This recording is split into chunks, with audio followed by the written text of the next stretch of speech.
भगवान श्री कृष्ण जब माता देवकी और पिता वसुदेव को कंस के चंगुल से छुड़ाने गए तब उनकी उम्र 14 वर्ष थी।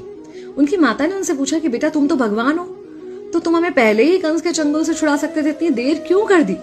तो कृष्ण जी ने कहा, माता क्या पिछले जन्म में आपने मुझे 14 वर्ष का वनवास नहीं दिया था? माता हैरान रह गई, बोली ये क्या कह रहे हैं आप? तब कृष्ण जी ने बताया कि पिछले जन्म में मैं राम था और आप थी माता कैकेयी और आप ही ने मुझे 14 वर्ष का वनवास दिया था और कर्म फल से कोई नहीं बच सकता माता, इसलिए आपको 14 साल का ये दुख सहना पड़ा। तब आश्चर्यचकित होते हुए माता ने पूछा, तो फिर यशोदा पिछले जन्म में कौन थी? कृष्ण जी ने बताया, वो थी माता कौशल्या, जो 14 साल तक अपने पुत्र से अलग रही थी। उन्होंने उस दुख को सहा था, इसलिए इस जन्म में 14 साल मैं उनके पास रहा और मेरे साथ रहने का, माता और पुत्र के प्रेम का सुख उन्हें मिला। कहने का मतलब यह है कि कर्म फल से ना उस युग में कोई बचा था, ना आज कोई बचेगा।